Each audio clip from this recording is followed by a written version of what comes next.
Баскервихийн удмаг хэлмэгдүүлсэн нохоо. 10 дугаар бүлэг. Доктор Ватсоны тэмдэглэлийн хэсгээс. Би Баскервиль Холлд ирснийхээ дараахан өдрүүдэд Шерлок Холмст илгээсэн тайлан бичгүүдээрээ болгоод л байсан юмсан. Харин одоо бол энэ аргаа орхиж, оюун ухаанаа хувийн тэмдэглэлийн зарим зүйлээр сэлбэн ажиллахаас өөр аргагүй боллоо. Энэ хоёр хэсэг тэмдэглэл маань яс маханд игнэгт мөнгө шингэсэн хэрэг явдгийн талаар бид бүхэнд улам тод ойлголт өгөх болно. Бид оргодол Яртангийн хойноос хөөцөлдөм мөн түүний дараа болсон явдгийн тухай бичээд зогссон. Дараах өглөөнөөс эхлэн яриагаа үргэлжлүүлье. 10 дугаар сарын 16. Өнөөдөр будам манан татаж шиврээ бороо орсон бүрхэг өдөр байна. Баскервиль Холлын дээгүр суунагалсан үүл хаяа нимгэрхэд толгодын бил, нойтон бул чулуунууд мөнгөөр гэлтхансан хүлэрт намгийн баргар 10-ын тал тэртээ хол харагдана. Гэрт орсон ч гадаа гарсан ч нэг хэвийн өтгөртэй хിവэрээ. Генри гуа шун туулж өнгөрүүлсэн явдлаас хойш сэтгэл нь нэг л тавгүй байна. Миний сэтгэл санаа ч нэгэн дарамтад орчхоод заавал учрах гай зовлонгийн совин татаад байна. Би өөрөө өчийг нь олж чадахгүй болохоор энэ совин уламж аимшигтай санагдах юм. Сэтгэл зовхгүй байх үндэс байна гэж үү? Муу хүчний үйлчилгээг илчлэн заах хэрэг явдлуудыг дурсахад л болно биш үү? Баскервиль Холлын сүүрчийн эзэн нь удам дээдсийн үлдээс нь домогт гардагтай яг ижилхэн байдлаар амь алдсан. Намаг дотор байн үзэгддэг хачин амтны тухай фермийн эздийн цуу яриаг бодолтой. Хол газар нохой хуцах мэт дууг би өөрөө 2 дахин сонссон. Энэ бүхэн байгаль ертөнцийн хуулиас гадуур зүйл гэж яахан мэдхийх вүлээ? Газрын хөрсөнд мөрөө үлдээгээд чангаар үлж байдаг бийгүү нохой байж болох уу? Үгүй ээ. Үнэхээр тэсвэрлэх арга алга байна. Стиплтон, түүний хойноос доктор Мортимер нар олонний аясыг даган эргэж магадгүй. Харин би бол эрүү сарууд ухаан байсан цагт энэ сүсэгт заяа навтардахгүй. Тэгэхгүй бол сүржин дүрт нэгэн нохойн тухай яриад ханахгүй. Одоо босоход нүд амнаас нь гал маналзаж явдаг болгон цуурч байгаа эндхийн фермийн эздийн хэмжээнд хүртэл доошлон гэсэн үг болно. Холмс бол энэ мэтийн хий дими чарчааг сонсохгүй хүн. Би чинь түүнийг төлөөлж энд байгаа хүн. Гэлээч гисэн тэр өлег чимээг би 2 дахин сонссон нь аргагүй л үнэндээ. Үнэхээр нэг аюултай том нохой намгаар явдаг байвал яана. Тэгвэл хамаг юм ойлгуулдах нь тэр шүү дээ. Тэгэхээр тэр нохой хаана нуугдж байдаг? Юугаар хооллож байдаг? Ер нь хаанаас гарч ирсэн? Яагаад өдрийн цагт хүний нүдэнд үзэлддэггүй байх вүлээ? Бид энэ бүхэнд хавцан нийцэх тайлбар өгөхдөө баггүй бэрхшээл тулгарсаар байгааг хүлээх хэрэгтэй. Нохойг гаргуунд нь гаргаад орхилоо гэж бодоход Лондонд болсон зүйлийг яаж тайлбарлах болж байна? Сүүх тэргэн дотор явсан үл таних хүн. Генри гуайг хүлэрт намаг тийш бүү гараарай гэж хараасан захидлын эзэн. Эдний аль алийг нөхөр ёсны юм уу? Эсвэл дайсагнасан хандлага хэмээн үзэж болох хэдий боловч энд далдын хүчний зүйл байхгүй нь мэдээж билээ. Тэр найз юм уу дайсан одоо хаана байна? Лондонд үлдсэн. Биднийг дагаад ирсэн үү? Ингэхэд боржин чулуун босоход овооны орой дээр тэр хүнийг харсан бич үү? Би хэдийгээр тэр хүнийг хальт харсан боловч юухан хийхэн ажиглаж амтснаа тангаргалахад ч бэлэн. Одоо энэ хавийнхыг бүгдийг нь таньдаг болсон болохоор тэр бол эндхийн хүн лав биш. Тэгтээ Степлтоноос өндөр, Фрэнклиндээс хамаагүй турхай хүн байсан. Берримор юм уу гэж бодож болмоор хүн. Гэвч Берримор гэртээ байсан нь лав. Бас бидэнд мэдэгдэхгүйгээр толгой даврин гарч яагаад чадаагүй. Тэгвэл бас Лондонд байсны нэгэн адил үүр таних хүн биднийг мөрдөн мушгиж байдаг байна. Бид одоо хэрэм түүнээс салж амжаагүй болж байна. Би тэр хүнийг бариад авч дөнгөсөн сүм бол элдэг төрлийн бүх эргэлзээ тодрох байсан. Энэ бол биелүүлэхийн төлөөнөө бүх хүчээ дайжлах миний ганц зорилт. Эхлээд өөрийн зохиосон төлөвлөгөөг Генри гуатай зөвлөн ярилцахаар бодсон хэрнэ ганцаараа зүтгэхээр шийдэж түүнд аль болохоор баг ярих юм шүү гэж санаа шүлгөдөв. Намаг дотор явхад дуулсан нохой уйлах чимээ түүнд сүрхий нөлөөлсөн учраас одоо болтол үг яриад сөөнтэй. Элдвийг бод хийсэн хിവэрээ. Түүний сэтгэл түгшсэн байдлыг улан цаашлуулад яах вэ? Харин би бол зэвсэг хөмөхгүй үзээд алдандаа. Өнөө өглөө цайны дараахан нэг жаахан явдал болж өнгөрлөө. Берримор өнөөдөр тантай нэг юм ярилцмаар байна гэж ирээд Генригва тэр хоёр өрөөндөө орлоо. Би бильярдын тасалгаанд сууж байхдаа тэдний чанга дуугаран хөөрөлдөхийг сонсож, юун тухай ярьж байгааг тааварлаж мэдэв. Төдхөн өрөөний үүд онгоож Генригва намайг дуудан аваачиж ингэж ярьлаа. Берримор, сайн дураараа нууцыг нь тайлж өгсөн хүр дүүг нь барих гэсэн явдал шударга биш хэрэг гэж бидэнд гонджээ. Зарцын царай цонхисэн боловч бие барьсан янзтай зогсно. Би баахан түргэтсэн байж магадгүй. Тэгвэл өршөөгөөрэй. Ямар ч байсан өглөө үүр цайх үеэр та нарын хөлийн чимээ сонсож сэлдээнийг барих гэж яваагч нь мэдээд үнэхээр их тайхсан. Би тэртээ тэргүй ядаж байгаа амтныг хүн амтанд зааж өгөөд яах вэ дээ? Та сайн дураараа сэлдээнийг илчилсэн бол өөр хэрэг гэж Генри хэлээд. Гэтэл та нарийн ярил танай гэргий чинь бидний шахалтаар л хүлээсэн шүү дээ. Та нар өөр ямар ч аргагүй болсон юм чин гэж хэлв. Генригва таныг ингэн гэж даанч сансангүй. Ёстой санаагүй юмсан да. Сэлдээн бол нийгэмд аюуртай хүн. Харваас тэр чинь юунаас ч боцохгүй амтан. Эндхийн айжууд хоорондоо хичнээн зайдуу байдгийг бодооч. Степлтонгуйг аваад үзэлдэ. Тэднийхийг дайрахад хүрвэл өөрсдөөс нь өөр амтан байхгүй. Тэгж болохгүй. Түүнийг цоожинд оруулахаас нааш бид нар амар заяа үзэхгүй. Сэлдээн одоо хинт ч гав хүрэхгүй. Танд тангараглая. Энэ нутгийн улсад ямар ч гим хор байхгүй. Хэдэн өдөр өнгөрөөл бүх юм учраа олж Сэлдээн Өмнөд Америк руу яваад өгнө. Сэлдээн энэ намарт нуугдж байгаа гэж цагдаагийн газарт битгий дуулгаж үзээрэй. Үүнийг таниасгүй. Одоо цаадахыг чинь эрэх сурхаа божоод байгаа болохоор амар тайван байж усан нонгоц ирхийг хүлээд. Та цагдаагийн газар хил хүрэгчхвэл эхнэр бит хоёр сүйдлээ байна. Генригва та цагдаагийн Газар их битлий хэлээрэй. Би гуйж байна. Ватсон, та юу гэж бодож байна? Тэр хүн Англи орноос танилбол татвар төлдөх хүмүүс нэг амс хийгсэн байх та гэж Демил хэлв. Яваагүй байхдаа гай зовсон тарчхал яах вэ? Тэрхгүй. Цаадагч нь ухаангүй амтан игээ биш шүү дээ. Бид хэрэглэгдэх юм бүхнийг өгсөн. Дахиад хэрэг хийвэл тэр чинь толгоогүй болох хүн. Тэр ч үнэн л дээ гэд Генригва. За яах вэ Берримор минь? Таныг бурхан өршөөн тэтгэх болтугай. Танд мөн ч их баярлалаа. Сэлдэн баригдвал муу ихнэр минь давхгүй байх. Ватсон, та бид хоёр эрүүгийн гимх хэрэгтнийг нуун далдалсан болж таарах шив. Одоо би түүнийг илчилж барахгүй янзтай боллоо. За ингээд дуусгая. Берримор, та явж болно.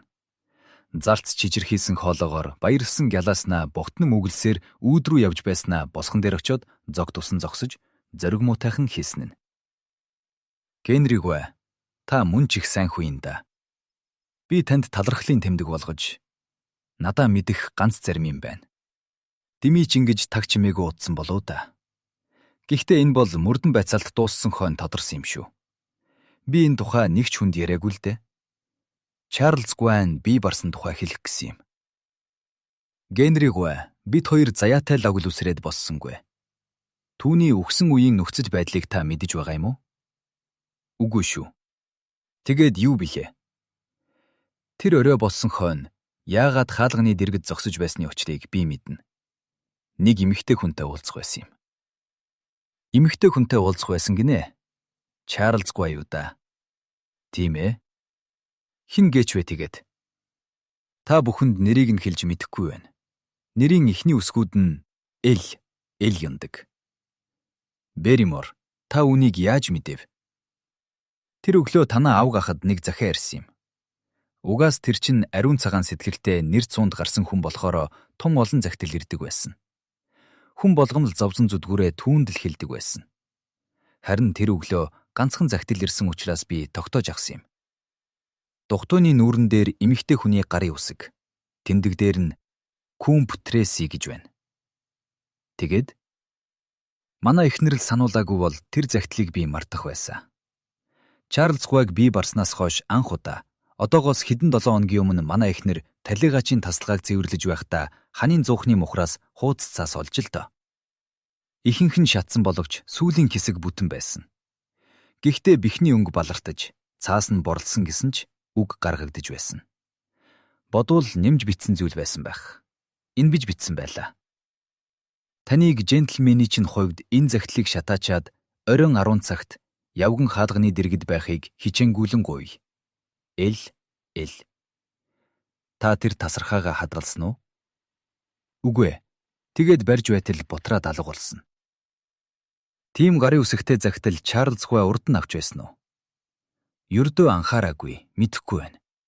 Тэр өдөр ганцхан захиа ирсэн тул би түүнийг сайн санаж байна. Эл гэд энэ хэн босхийг та мэдэхгүй юу?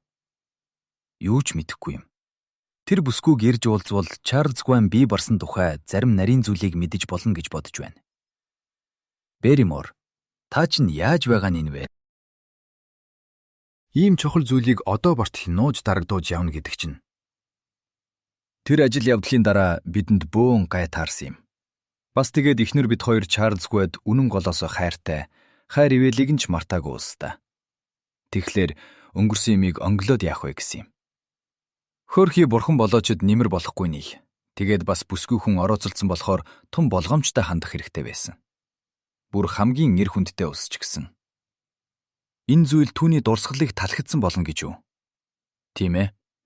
Өөддөө юм болохгүй үз гэж бодсон юм. Та надад тун их аж тус хүргэлээ. Мэдх юма танаас нуугаад хэрэггүй гэж шийдсэн. Тийм байж. Берримор та явж болно. Берриморыг гарангууд Генриггүй над руу эргэж. Берримор маань бүдэг бадаг имийг бүрч баримжаагүй болох шивдэ гэж асуулаа. Нэрэн л тэглээ. Харин бид нар тэр Элийн ул мөрийг олж авч дөнгөл хамаг юм тодорхой байна. Тун их имийг мэдэх нэг эмэгтэй байгааг бид олж авлаа. Эн чинь их ахиц шүү. Түүнийг л олох хэрэгтэй байна. Одоо хоёулаа яах вүлээ? Энэ бүхний тухай хооломсдол бошуухан дуулгая. Зөв замаар орохт нь хэрэг болж юм магт. Хооломсж яарад даруй хүн хүрээд ирнэ би. Би өрөөндөө очиод энэ өдрийн хэрэг явдлын тухай дэлгэрэнгүй тайланг хооломсд бичив. Бекер стритээс ирэх захиа улам цөөрч, улам товчхон болоод байгааг үзэхэд сүүлийн үед найз маань тун зав муутай байгаа бололтой. Ирсэн захианд нь миний бичсэн тайлангийн талаар огт чимээгүй. Миний энд ирсэн тухай цухас төдий дурдсан байх юм. Сүрдүүлгийн тухай нөгөө хэрэг явдлууд түүний анхаарлыг арга буюу татаж сонирхлыг нь дахин сэргээх буйзаа. Хооломсыг энд ирчихсэн байгаасаа гэж мөнч их хүсэж байна. 10 дугаар сарын 17. Өнөөдөр бүтэн өдөр бороо асгаж, бүдүүн тусал энд тэндээс унана. Би задраа тэнглийн доорх ёозгүй муухай хүлэрт намгийн гүнд нуугдж байгаа нөгөө оргодод хоригдхийг саналаа. Хөөрхий амтэн. Тэр бээр хичнээн аюухтай хүнд хэрэг үйлдсэн ч гэсэн одоо эдэлж байгаа зовлон зүдүүр нь ямар нэгэн хэмжээгээр түүнийг хөнгөлж байгаа байхаа. Тэгж байтал нөгөө нэг хүнч бас санаанд орлоо. Морин тэрэгний цонхоор хальт харагдсан нүүр, саран дүгрэг дийз тойруулан хаачиж дотор хийсэн шиг харагдах нөгөө шөнийн хүний дүрс. Үл баригдагч энэ амтэн бас л гай зовлон тарихаар энэ усан борон дундуур тэнэж яваа болов.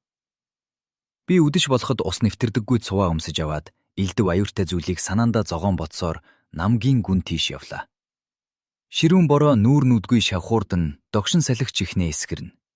Ийм цагт Гримпиний бамбарзуур дотор тэнүүчлэн яваа хэнийгч болов бурхан мөршөөн аврах болтугай. Ийм бороотой өдөр дав толгод хүртэл цуш явхаа болдог байна. Нөгөө ганц хүний зогсож байсан боржин чулуун овоог ирж олоод арцгар сэрзгэр орой дээр нь гарч тэр дор цэлих сэтгэлд зэвүүн намгийг ажиглан харлаа. Усан борооны урсгалд хонхор газрууд дэвтэж, хар тугалганы өнгөт борооны хүн дүүл тэртээ дор хөшиглэн байгаагийн завсраар овоо толгодын эрдэв янзын дүрстэй орой үзэгдэнэ. Миний зүүн гар талаар байгаа судгийн моднуудын орой. Дээгүр Баскервиль хооллын нарийн цамхгууд тэр хол ман дундаас дүнгэж харагдана.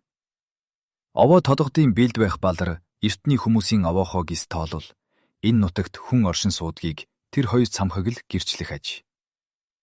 Уржигдэл шүн яг энэ орой дээр зогсож байсан үл таних ганц хүний улмөр хаач алга байлаа.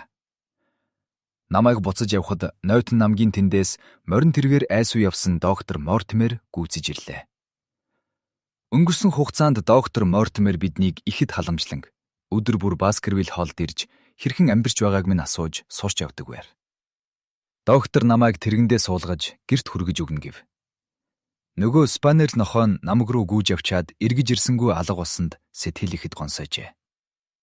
Би Мортимер гуайг чадах чинээгээрээ тайвшруулж явахдаа Гринпений бамбар зуугч шигдсэн одоо морь санаанд тодорч доктор Мортимер жаал нохоогоо дахин барааг нь харахаа өнгөрсөн байх гэж бодлоо.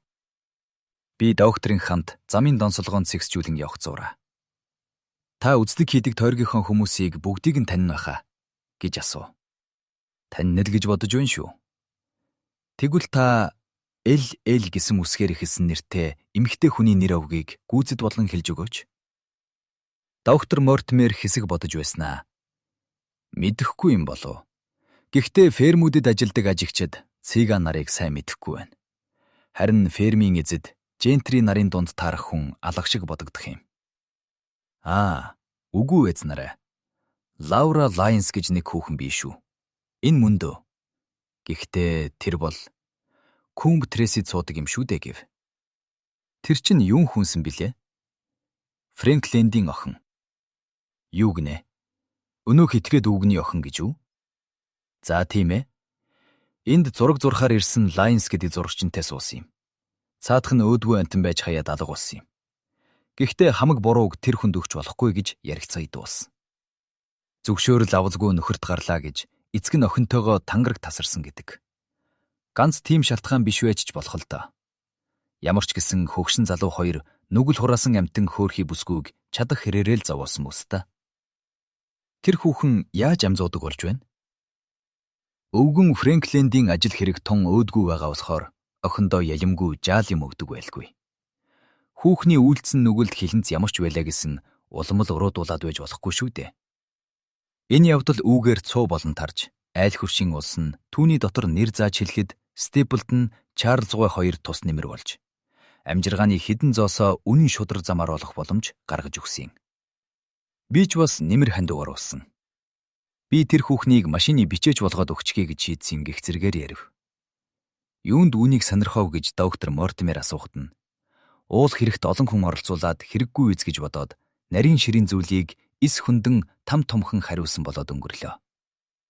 Маргааш өглөө Кумб Треси орж тааруухан нэр төртөө болсон Лаура Лайнс ахайг олж уулзаж чадвал нэг том алхам хийж, нэг нууц таавар хорогдох болно.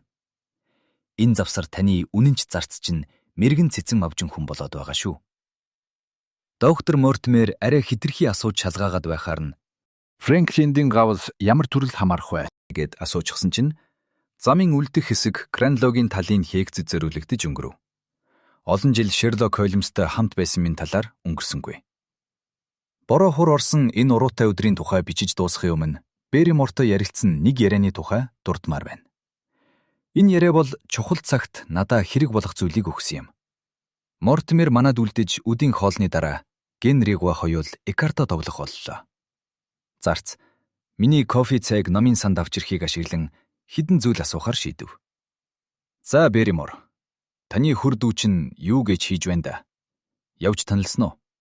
Намагтаа бүгсээр байгаа юу? Одоо бүү мэд. Бушуухан арилаа савилаа. Түүнээс болж мөн ч их юм амслаа. Би 3 хоногийн өмнө эцсийн удаа идэх уух юм дөхүүлж өгснөөс хойш түүний тухай юу ч мэдэхгүй байна. Та тэгтээ барааг нь харсан уу? Хараагүй. Сүүлд үзэхэд идэх уух юм нь тавьсан газараа алга байна лээ. Тэгвэл тэндээ байгаа юм байна да. Тийм л болов. Нөгөө нэг хүн идэх имийг нь авчаагүй бол. Би сэрдэхийн цочиж Берриморыг цоортол ширтэн харав. Тэр намагт өөр нэг хүн байгааг та мэдх юм уу? Тийм ээ. Бас нэг хүн энэ намагт бүгж байгаа. Та түүнийг харсан уу? Үгүй ээ, хараагүй. Тэгээд яаж мэдэв? Түүний тухай 10 хоногийн өмнө сэлдэн хэлсэн юм. Бас л бүгж нуугдаад байгаа хүн. Гэхдээ хоригдол биш байх. Энэ нэг л биш шүү доктор Ватсонгүй. Цаанаа л нэг биш оргиод байна. Гэж Берримор гинт дуу алдан хашгирах шахам хэлв. Та миний үгийг сонсооч. Би энд ганцхан танаа эзний ашиг тусын тулд байгаа хүн. Ердөөл түүнд туслах гэж ирсэн шүү дээ. Чухам юу тэгж эвгүй санагдаад байна. Шуудхан хэлээд өгөөч.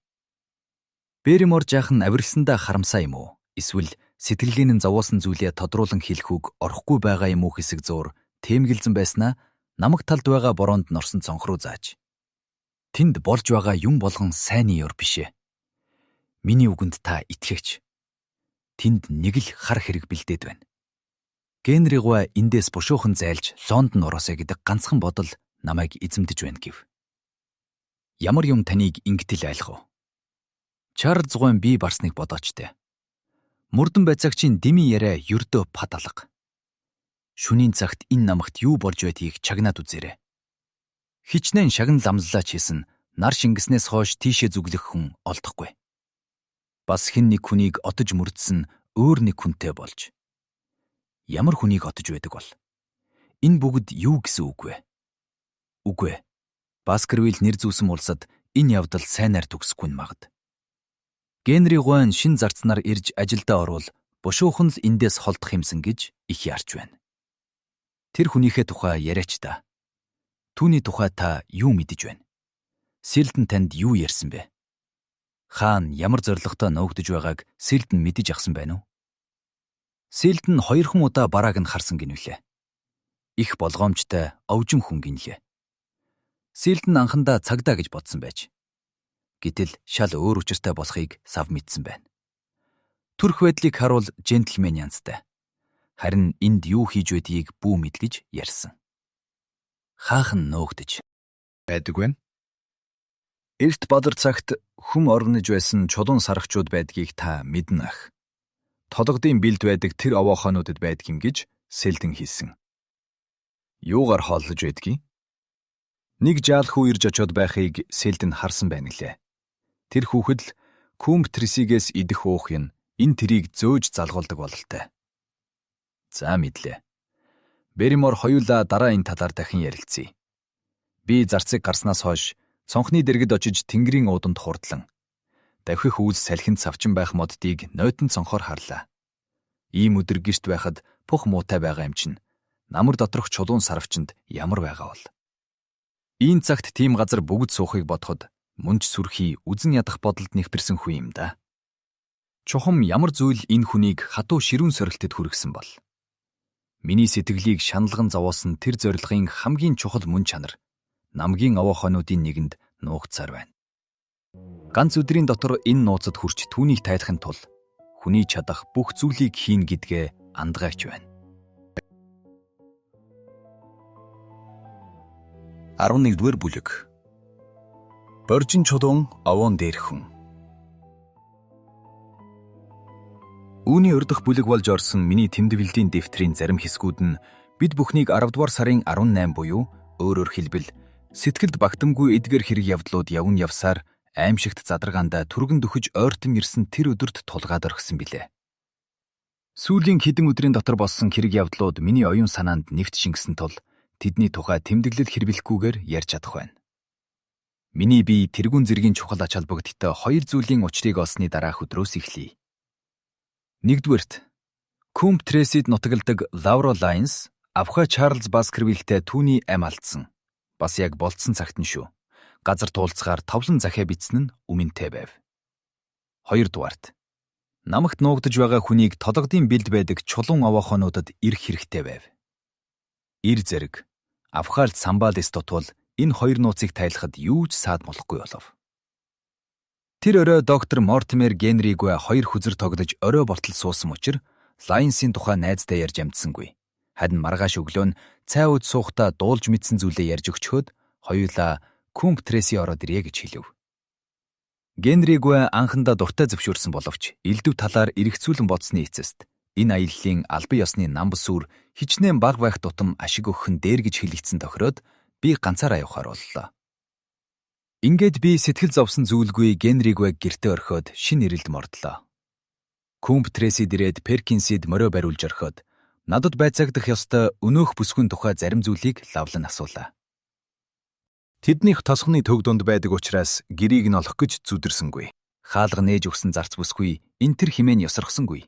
Зочны өрөөнд дорхноо оруулахад бичгийн машины хажууд сууж байсан эмэгтэй ялдамхан мишээсээр намайг угтан боссон хэрн танихгүй хүнтэй халз толросондоо болж хөмсг зангид нь суудалдаа ирвэж суусны дараа миний хэрэг зэргийг асуув. Лайнс авхай бол тунгалаг бор нүдтэй, ялимгүй сэвхтэй, тонорсон хүрэн өнгийн хазарт нь цагаан сарны анголд байдаг дайхан мөнгөт ягаахтар туяа туссан үнэхээр ганган хүүхэн юм. Энэ сайхан бүсгүйг анх хараад үнэхээр сэтгэл бишрэн гайхав. Харин царай зүсийг нь сайн ажиглаад байвал ямар нэгэн тааламжгүй болох зүйл байх мэт санагдав. Завжны эвгүй айтраа, догшин харц хоёрын аль нэг нь энэхүү гоёмсог царайг гутаас нь ихт байр. Энэ бүхнийг би хожим сүлд ажигласан юм. Харин анхандаа бол миний хажууд сууж байгаа гоёмсог бүсгүй зорж ирсэн хэргийг минь асууж байна гэдгийг л ойлгож байр. Тун адармаатай ажиллаар энд зорж ирснээ дөнгөж сая ойлголоо. Би танаа аавыг таньдаг юмсан гэж Дими хэлв. Би ингэж яриагаа бүтэл муутайхан нэхэлснийг хүүхэн ч нууж хаалгүй хэллээ. Миний эцэг надад ердөө хамаа байхгүй. Би ч түнд хамаагүй хүн болохоор тэр хүний найз нөхдийг миний найз гэж үзэхгүй. Тэр чинь эцэг ясны халамж тавьж өөртөө явдал төвөг гаргадаг хүн биш. Талигач Чарльзгүй болон зарим сайн сэтгэгтэй бусад улсанд нь туслаагүй сан бол би өлсөж цангах аюулд хүрэх байсан. Талигач Чарльз Баскервилийн тухай тантай ярилцахыг хүссэн юм. Хүүхний царай цайж, нүүрний сэвхэн тодрон чижирсэн гараараа машиныхаа товчийг дарж. Та чухам юуг нь санах вэ гэж асуув. Та түүнийг таньдаг байсан баха. Харин надад их тус болсон хүн гэж би хэллээ шүү дээ. Тэр хүн миний хувь заяанд тавьсан халамжийн ачаар л би чинь хүний зэрэгтэй яваа юм. Загтлаар харилцдаг байсан уу? Хүүхэн намайг догшноор ширүүн харж, нүдэнд нь хорслын тэмдэг тодрон огцомхон байдлаар. Асууж чадраагаад байгаагийнхаа учрыг хэлээд өгөөч гэдэг байна. Энэ бол ердөөл ганц зорилготой. Энэ асуудлыг олонний хүртэл болгож танд базаахгүй юм болохоос л болгоомжлох гэсэн юм. Одоо энүүхэндээ өөрөөр ярилцахгүй бол та бидний хэр хэмжээнээс хальж гараад бүрж базаахгүй юм болно шүү. Хүүхний царай улам цайж, удтал дуугүй сууснаа намайг хэсхийн хараад ширүүн байдлаар. Зүйтэй, би зөвшөөрч байна. Та юу мэдэж авахыг хүсэж байна? Гэлээ. Чарльзгүй та хоёр захиагаар харилцдаг байсан уу? Тийм ээ. Ариун цагаан сэтгэл, халамжит үйлсийг нь талархаж хоёр ч захиа бичсэн. Тэр захидлуудаа хизээ бичсэнийг санаж байна уу? Санахгүй байна. Чарльзгүйтэй нүүр учрам уулзаж байсан уу та?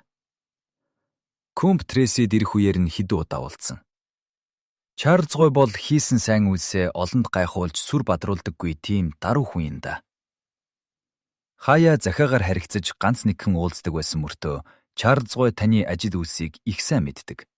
Түүгээрч барахгүй тус дэмжлэг үзүүлж байсан байна. Яахаараа юм байдаг үлээ? Хүүхэн энэ асуултанд огт төгдөрлөхгүйгээр. Миний өөдгүү ажил үйлсийг мэдэж байсан бусад улсууд ч хамтын хүчээр надад тусалсан юм. Тэдний нэг нь Чарльзгүйн хөрш, түүний дотн найз Степлтонгой байгаа юм. Степлтонгой гойд сайн сэтгэлээр надыг халамжигж байсан юм. Степлтонгойгаар дамжиж Чарльзгүй бид хоёр танилцсан юм. Чарльз Баскервилл бусдад халамжлан туслах ажил явдлаа Степлтоноор байн хийлэгдэг байсан болохоор ийм тайлбар үнний хөвтэй биз гэж би бодлоо. Чарльзгүйд бичсэн захидалдаа биеэр уулзах тухай хүчлэн гуйж байсан тал бий юу? Үүнийг хэлж өгөөч. Би энэ асуултыг чинь нийцгүй асуудал гэж бодож байна. Гэдэл бүсгүй дүрс хэлээ. Хатагтай та өршөөгөөрэй. Уул асуултыг аргагүй л давтахаас болохгүй. За би хариулъя. Би ердөө тэгээгүй. Чарльзгүйн өгдөг өдөр ч үгүй юу? Хүүхний хацгийн ягаавтар туяа ганц эгшний дотор арилж, царайн зэвхий цагаан болон цайгаад хадаж онгорлцсон уруулан чичирч бас дахиад үгүй гэж хэлхийг нь үнэндээ чихээрээ сонсох биш, нүдэрээ харж ойлголоо. Та мартсан шиг байна. Таны бичсэн захидлын нэг өгүүлбэрийг энд дурдж болох байна. Ингэж бичсэн байсан. Таныг джентльменийн хувьд энэ захидлыг шатаачаад оройн 10 цагт явган хаалганы дэргэд байхыг хичээнгүүлэн гуя гэсэн байх юм. Ингэхэд энэ ертөнцид ёс сахидаг эр хүн байхгүй болсон хэрэг үү гэж Лайнс дуу алдав. Та Чарльзгүйг хэсдүүлж байна. Тэр хүн таны хүсэлтийг биелүүлсэн юм. Шатаас нь захиагч гисэн уншиж болдог шүү дээ. Чухам тэр өдөр захидал бичсэн бидвэ та одоо хүлээн ахаа. Тийм ээ, би бичсэн. Нуугдж байх юм юр алах химэн шүүр салдахдаа хамаг оюун бодлоо хэлсэн үгэндээ шингээсэн бололтой. Тэр захааг бичсэн гэж ичиж зовх юм алах. Тусалцаа үзүүлэх тухай гуйс юм. Бид хоёр учлан ярилцаж чадсан бол дэмжлэг үзүүлнэ гэдэгт итгэж байсан юм. Уулзахдаа тийм оройн цаг болцдог нь юу илээ? Маргааш нь Лондон ороод хэдэн сараар явчих магадгүй гэж дуулсан юм. Эртхэн очиж чадахгүй учир шалтгаан надад байсан. Яагаад гэрийн нь гадаа уулзъя гэсэн юм бэ? Гэрт нь очиод уулзаж яагаад болдоггүй юм бэ? Таны бодлоор бол гой нэринд бүсгүй хүн оройн цагаар ганцаараа очиход хамаагүй хэрэг үү? Тэр тийм байж. Уулзахаар очиод яасан бэ? Би гадагшаа гараагүй. Та юу ярина вэ? Би хамаг ариун нандин зүйлээрээ андгаалъя. Би саатаад гадагшаа гарч чадаагүй. Танд юу саад болов? Энэ бол миний хувийн хэрэг. Танд хэлж чадахгүй.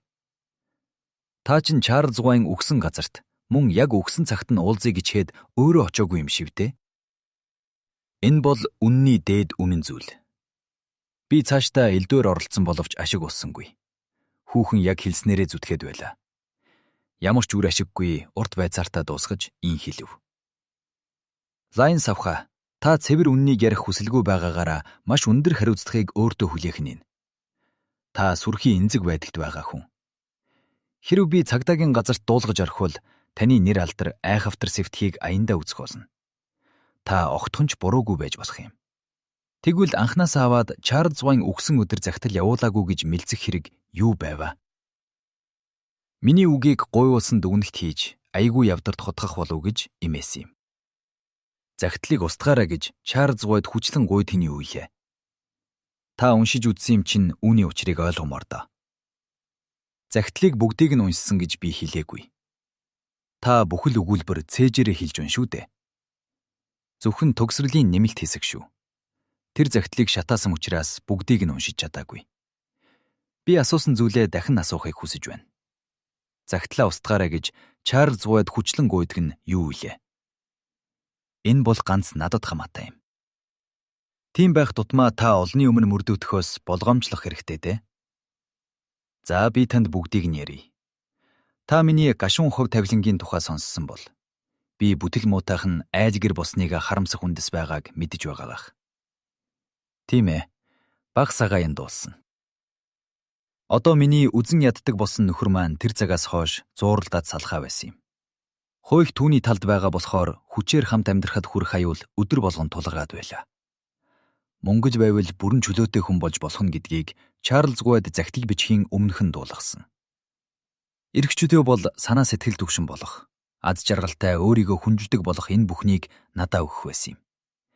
Чарлз Вай бол ариун сэтэрлээр нэрд гарсан хүн болохоор учирсан гай зовлонгоо тоочин яривал туслахаас буцахгүй гэж лав итгэсэн юм.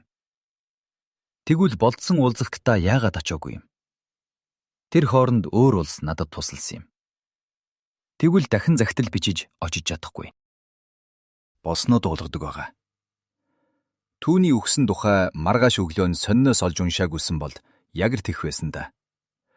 Хүүхний ярьсан зүйл бузгаа уялдаатай болж чадсан тул цаашид хичнээн асуугаад байдлыг өөрчлөх янзгүй. Энэ бүхний шалгах ганц арга байлаа. Энэ бол Чарлз Вай ингэнэгтэйгээр нас өдөлсөний дараахан Лайн савхаа гэрлэх цуцлуулах хэрэгсэдсэн эсхийг шалгаж үзэх явдал байв. Энэ хүүхэн 2 дугуйт тэргээр Баскервилл Холл орчход дөнгөж өглөөгөөр л Кунг Тресидээ эргэж ирэх ёстой байсан болохоор уулзахаар очоогүй хэмээн хэлж арай зүрхлээгүй болов. Ийм аяллыг амтэн хүнээс далдуу хийгээд өнгөрөх аргагүй юм. Ингээд бодглоор энэ хүүхэн чин үннийг юм уу үгүйдээ үнний хавцаа ярьсан байх. Зорьсон ажид үйлс маань ийм бүтэлгүй болсонд санаа зовж эргүүдчихэд эднийхээс гарлаа. Миний зорьсон үйлс болгоны занд хаарт болон тээвэлдэг өнөөх цул хан хэрэм бас л босоод ирлээ. Ярилцаж байх үеэр хүүхний авирлаж байсан төрх нүүр царайны байдлыг нэхэн санаж үзэхэд тун их зүйлийг надаас нууж хаагаад өнгөрсөн байна гэж лавтай бодлоо. Яагаад царай нь гинт зэвийж цайгаад ирж байв? Яагаад үг болгоныг хүчээр хэлүүлэхэд хүрч байв? Имгэнэлт явдалтай яг тааруулан болцсон уулзартаа яагаад очоогүй юм бол? Энэ бүгдийн шалтгаан нь хүүхний итгүүлэх гэж оролдож байгаа шиг тийм амархан биш байхаа. Үнэхээр тийм байна. Одоо энд хийх юм алга. Намгийн чулуун урц руу очдог нөгөө замаар ажиллаад үзэх хэрэгтэй байлаа. Гэхдээ энэ улс мөр нь их адармаатай бүдэг бадаг болохыг балар цагийн хүмүүсийн оромжийн үлдэгдлээр цоохорлогдсон толгодын хажуугаар өнгөрч явахдаа мэдлээ. Нөгөө үл таних хүн тэдгээр овоохооны нэгэнд нуугдаж байгаа гэж Берримор ярих юм. Тийм овоохоо хаяагүй байгаа шүү дээ. Би тэр хүнийг боржин чулуун овоон дээр зогсож байхыг нь нүдэрээ үзсэн болохоор чухамар тэндээс эхэлж ирэх хэрэгтэй болоод байв. Би энэ ховийн чулуун хороо болгоныг шалгасаар яваад хэрэгтэй овоохоог олчиж чадна. Хэрв тэр хүн олддгийм бол Мирус. Яах гэж биднийг ингэж мөрдөөд байгааг нь хүчээр хэлүүлээд авна. Хэрэгцээ болвол гарбуу гаргаж байгаад ч болсон хэлүүлнэ. Тэр итгээд Лондон хотод хөл үмэн ихтэй Regent Street гудамжинд хооломсын гараас мултран гарч дөнгөсөн бол энэ цүл намагт миний гараас мултран гэдэг хол байна. Хэрв овоохоог нь олоод очиход оргондог эзэн нь алга байвал эргэж ирэх болтол нь хичнээн хамаагүй хүлээн. Хооломс түүнийг Лондонд нэг алдаад үзлээ. Тэгэхээр би түүнийг баривчиж аваад багшаасаа давж чадвал мөн ч их баярлаж мөн ч их тайхуулна да. Энэ хэргийг нэгтлэн шалгах явцад миний аз олон удаа хазайсан боловч одоо аз маань нүүрлээд ирв бололтой. Ингэж ажил явдал бүтэмжтэй болох хэл сураг гаргаж өгсөн хүн бол явуулын зам руу харсан цэцэрлэгийнхээ явган хаалганы дэргэд намайг тосон ирж уулдсан улаан нүртэй өвгөн буурал Фрэнклин дугуй юм шүү.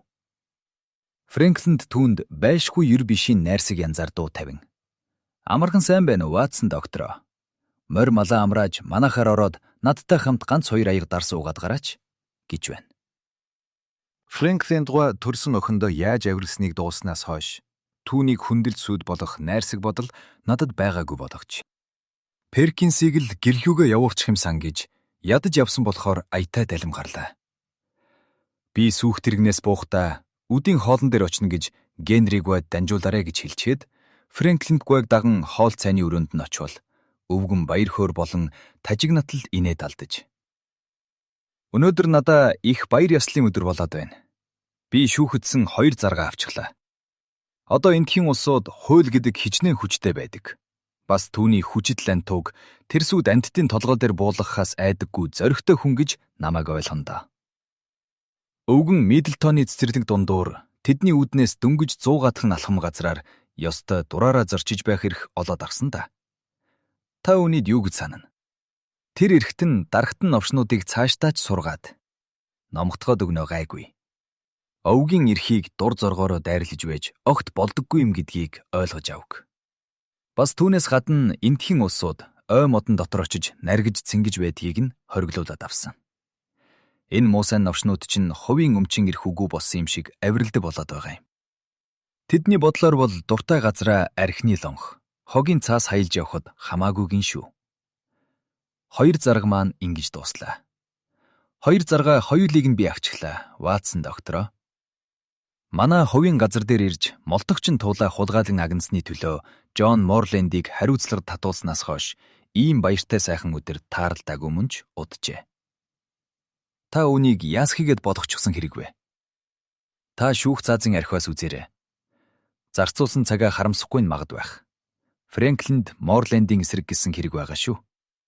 Шүүхийн хуралдаан Лондонд явагдаж 200 фунт зарцуулсан юм да. Тэгэхдээ би заргаа авсан да. Энэ нь танд ямар ашиг өгөв тэгээд? Юу ч өгөөгүй л дээ. Ердөө л юу ч үгүй. Ийм тийм хэрэгүүдэд амин хувийн сонирхолгүй байдагтаа би бахархт юм. Нийгмийн өмнө хүлээсэн үүргээл биелүүлж байгаа юм. Энэ шүн Фернворси тосгоных нь миний чихмэл дүрийг түүдэг галд шатаах нь магад. Тэднийг сүүлчийн удаа ийм хэрэг явдал гаргах үед нь тэр замбраагүй хэргийг эцэс болгох талаар цагдаагийн газарт шаардлага тавьсан. Угаасаа манай хошууны цагдаагийн газрын эрх барих этгээдүүд шившигтэй муухай ашигладаг ус шүү. Би тэдний зүгээс тусалцаа гуйх хэрэгтэй хүн байсаар байтал тусалдаггүй байгаа. За гайгүй харж байгаарай.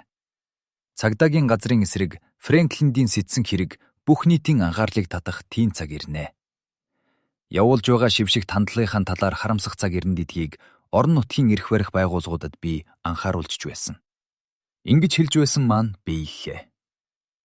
Ямар журмаар биелв? Өвгөн бузгай бие тоосон байдлаар намайг харав. Тэд нар нэгэн зүйлийг мэдгсэн гэж амиа тавиад байгаа юм. Би түүнийхэн зах зухыг гадарлчаад байдаг. Яаж гийгүүллээ ч гэсэн би энэ муусайнд туслахгүй юм чинь. Би энэ чарчаа өгнөөс хөндийрөх шалтгаан аль хизээний ирж суусан боловч сүүлийн хідэн үг нь миний анхаарлыг татлаа. Энэ нүгрийн эзэн өвгөн гаж гүжүүн зантай хүн болохоор Ярьсан зүйлийг нь яримгүй сонирхох төдийл чимээгүй болчихдгийг мэдэх тул үл анхаарсан янзаар бас л хулгай наам биздэ гэж асуув. Тэгж ярихгүй элхэн минь. Нилээн ноцтой хэрэг шүү. Оргодол ялтангийн тухай байвал та яах вэ? Би сэрдэхийн цочлоо. Хаан нуугдж байгааг нь та мэдхүү. Яг барин 50 тэнд гээд хэлж хэж чадахгүй. Гэхдээ цагдаагийн газрынхныг мөрөөр нь оруулж хэж дөнгөн байх. Идэх уух ямиг нь зөөдөг хүнийг мэдчихэд яаж яваачдгийг нь ойлгосон хойно л тэр хүнийг баривчлан авч болно гэж таны санаанд орохгүй байна гэж үү? Энэ үгэн бараг үннийг ярих тул нэг л эвгүй орхих шиг санагдав. Тэр яриаггүй зөвөө. Оргодол ялтан одоо болхийг бүгсээр байгааг та яаж мэдээх? Яах вэ да? Хоолунд зөөдөг хүний нүдэрээ харсан юм чинь. Берриморийн тухай санаанд орж дотор пал хийгээд явчихлаа. Берримор энэ хором санаатай өөдгүү зантай өвгний эрхэнд орвол балархан тэр. Харин цааш үргэлжлүүлэн ярих зүйлийг нь сонсоод дотор онгоолоо. Тэрний чинь хоол ундыг нэг хүүхэд зөөдөг юм. Би өдөр болгон түүний явж байхыг дурн аваагаар хардаг. Тогтоос нь нэг цаг, нэг замаар л явдгийг. Хин дээр очдог хэрэг вэ гэсэн асуулт таарна. Оргод хитээр л биз гэж ярив. Тэр шүү. Үүс бүтэн гэдэг чинь эндээхөө. Хичнээн их сонирхож байгаагаа өвгөнд огтхонч мэдэгдсэнгүй. Хүүхэд ин шүү. Тэр үл таних хүнд нэг жаал үйлчлээд байх нь гэж Берримор ярьж байсан. Фрэнклинд түүнийг мөрийг орчоод байгаа ажээ. Харин оргодол юуны хамаа байна. Хэрв энэ үгний мэдэж байгаа зүйлийг дуулаад авч хүч чаддагсан бол ядаргаатай унжирсан илгээс мултрах үлээ. Гэвч өвгнийг цааш яриад дэлгүүлэхийн тулд урдын адилаар үл итгэсэн, эс томсорлсон байдалтай хിവэрэ байх нь чухал байв. Бодвол эндхийн ямар нэгэн мачны хүүхэд аардаа хоолдох хүлж өгдөг байлгүй дээ. Миний хэлсэн ялимгүй зөрүү үг, захингүй өвгний игдүг хөдөлгөв. Тэр намайг зандалтаяа ширв татан харж уурсан муур шиг бие хураан. Танд твэд санагдж байх бий. Гэд гараа сарвайлган цэлгэр намгийг зааж. Тэр боржин чулуун овоог харж байна уу? За тийм. Түүний хажууханд байгаа үүргэний буттай толгодыг харав. Тэр чин намаг дотроо хамгийн их чулуутай газар. Марчин хүн тэнд ямар илэнцгээ хийх юм бэ? Таны таамарлагч нь ёстой дими ид байна, гэлээ. Үнэхээр энэ байдлыг анзаараагүй байж гэж бушуухан зөвшөөрөв. Ингиж аясыг нь дагсан номхон дүр үзүүлсэн маань Фрэнклиндэд таалагдж өнөөгч нь буурч гарлаа. Би ямарваа юмд дүгнэлт хийхдээ бөөр сүртэй хөдөлдөг хүн. Та итгэж болно. Баатантай юм барьсан тэр хүүхдийг олон удаа харсан. Өдөр болгон. Заримдаа өдөрт 2 удаач магадгүй тэр хүүхэд. Байц нараа ваатсан доктор. Би эндүү харж байна уу? Эсвэл тэр толгодын билээр нэг юм яваад байна уу? Үнэхээр эндээс хідэн мод зайд байгаа боловч хар ногоон өнгөд билийг дагна нэг жижигхэн цэг шиг юм явж харагдлаа. Фрэнклинд дуу чимээ 50 шатаар гүүхтээ. Адив явцгаая. Явъя. Та өөрөө одоо үзэлдэ. Гив. Байшингийн хавтгай дээвэрт байх нүсэр том дуран аваад Фрэнклинд гуй нүдэ наалдуулсан. Харснаа баяр хөөр болон хашигчиж. Бушуулаарай. Ватсан доктор. Бушуулаарай. Одоо толгодын цагуур орчин шүү. Гив. Нээрэнч баатантай юм үүссэн жаахан хүүхэд толгодын бил даган алгуурхан мацаж яваа харагдана. Явсаар байгаад толгодын сэрвэн дээр гарахад ноорхой ховцтой, эв дүүгүүхэн биетэй жаал орог саарал Кингэрийн өнгөнд подрон харшина. Мөрдөн отож байгаа эсхийг шалгарч байгаа бололтой эргэн тойрон харснаа толгодын цаагуур орлоо. За, миний хэлдэг үнэн байна уу, худал байна уу? Нэрэл хүүхэд байна. Бас тийшээ сэмхэн гарах шалтгаан байгаа бололтой. Түүний ямар шүү нууц шалтгаантайг жирийн цагдаач тааварлан мэдэх байх. Би амнасаа нэг ч үг гаргахгүй. Доктор Ватсон, та ч чимээгүй л гагаарай.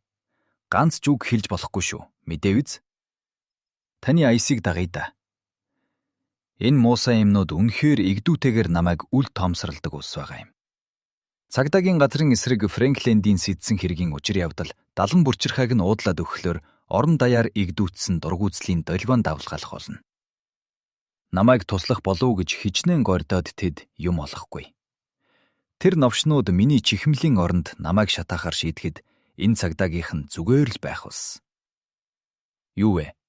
Та чинь явах нь уу? Ийм баяртай үйл явдлыг тохиолдуулаад энэ шигтэй хамт янзалчаад явахгүй юм уу?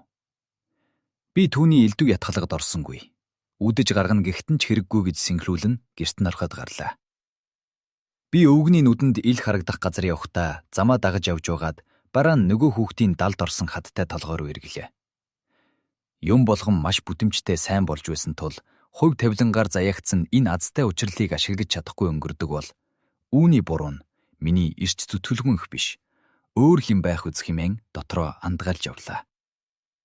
Толгодын орой дээр гарч ирэх үеэс нар орой болсон тул нэг хажуу ил нь ногоон өнгөөр гялалзаж, нөгөө тал нь борготор сүудэрт орсон байв.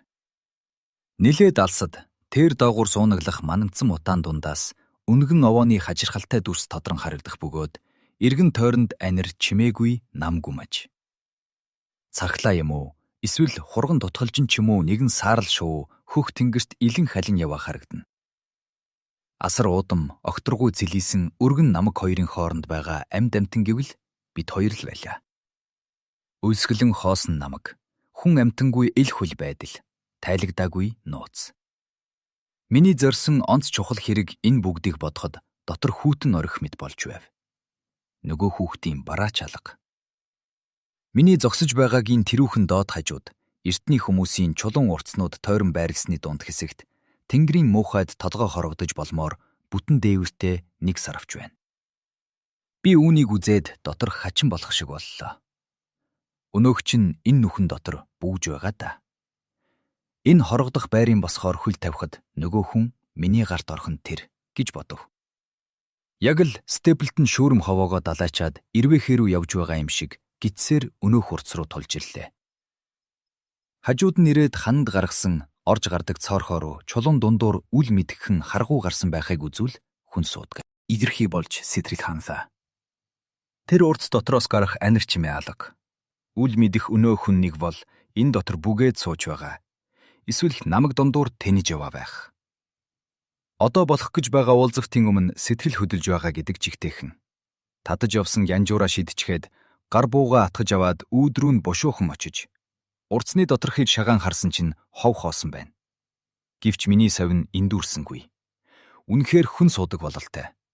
Илт урд цагт балар үеийн хүн унтдаг байсан чулуун хавтан дээр ус чийг нэгтэрдэггүй цуунд цугласан хүнжил байна. Болгод уухан голомтт нь хэсэг үнс байна. Дэрэгд нь аяг тавгийн хэрэгсэл, хувин дундуур ус байна. Консервийн олон заад судлан хайсныг үзэхэд тэр хүн энд нилээн хид хонсон болов гэлтэй.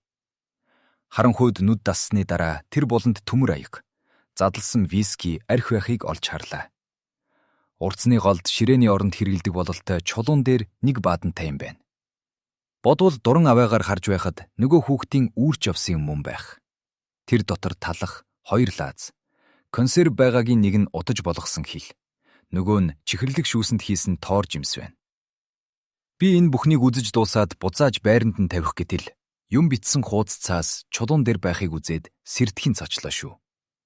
Тэр хуудсыг шүүрэн авч харандаагаар бүдэг битсэн зүйлийг арай чамаа гарган уншсан чинь доктор Ватсон, Кумб Трейси орохоор явсан гэж байх юм. Би тэр зургсыг барин уул товчхон илгээлтийн утга учрыг эргцүүлэн бодож хэсэг зогсов. Нөгөө танихгүй хүн чинь Генри гойг биш, намайг мөрдөж байдаг байх нь. Тэгэхдээ өөрөө отож мөрддөггүй. Харин орондоо өөр хүн тавьсан байна. Нөгөө жаалыг тавьсан байж ч болох шүү дээ. Хамгийн сүүлд ирсэн мэдээ нь энэ байж байна. Намайг энд ирсэн цагаас хойш алхан бүрийн минь мөрдөж байгаа бололтой.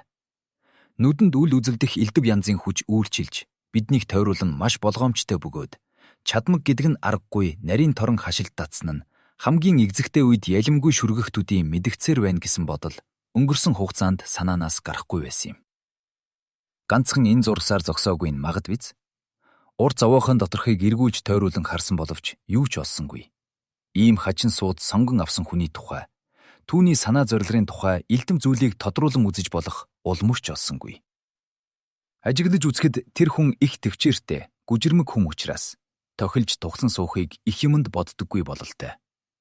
Сүүлийн хэд хоногийн турш орсон ширүүн бороог санаж, онгорхой цоорхой дээврийг харахад ийм урагшгүй юмд толгой хорогдон сууж байгааг бодоход ажил хэрэгтэй аргагүй л их улайран шунсан хүн юм гэдгийг ойлголоо. Энэ хүн бидний заншиг дайсан уу? Ивэн аврагч юу? Энэ бүхнийг төөлд нь хүртэх мэдэж авахаас нааш ур зовоохоноос гарахгүй гэж шийдлээ. Нар уулын цагуур орж тэнгэрийн хаяанд артан шар туяа татаад шингэх нарны шижир туяа алсад байх Гримпний бамбалзуурын хотон гүдэнд улбар толб болон тусна. Тэр тэнд Баскервиль хооллын цамхгууд сэрвийж, хажуухнаар нь Гримпний байшингуудын дээвэр дээгүүр хүшиг татсан утаа бүдэг бадаг харагдана. Баскервиль хоол. Гримпен хоёрын хоорондоор толгодын цаад талд Стиплтоны байшин бий. Үдшин шаргал туяа энэ бүхэнд гоо үзэгсэлдэн амар тайван дүр оруулжээ. Харин би бол байгар заягдсан энэ ажин түжин байдалд итгэгч байтугай. Тулгараад байгаа уулзалтын аимшигт битүү нууцыг бодохдоо бухимд нь твдэж байлаа. Ухаан санаа хөвчлөгдсөн мэт байсан боловч харанхуй овоохой дотор оргиндог тэр хүний эргэж ирэхийг мугуудлан хүлээсээр байлаа. Ингэсээр байтагч нэлен холоос түүний хөлийн чимээ гарлаа. Улан дороос нь чулуу мултрав бололтой. Бас дахиад бас нэг хөлийн чимээ ойрцоор, улам л ойрцоор. Би урдсны хамгийн гэрж муутай мухарт шаламгайлан сууж, гар бууныхаа гохыг татаж бэлтчихэд тэр хүнийг ажиглаж харахаас нааш арахгүй гэж шийдлээ. Гадаа чимээгүй очихлоо. Бодвол нөгөө хүн зогсов бололтой. Дахиад хөлийн чимээ гарч, урдсны үдийг хүний сүүдэр таглав. Миний гоц танихныг нь дуугаар. Эрхэн баатсан минь. Өнөөдөр ийм сайхан орой болж байхад битүү нүхэнд суугаад яах нь вэ? Цэвэр агаарт хамаагүй дээр биш үү гэдэг байна.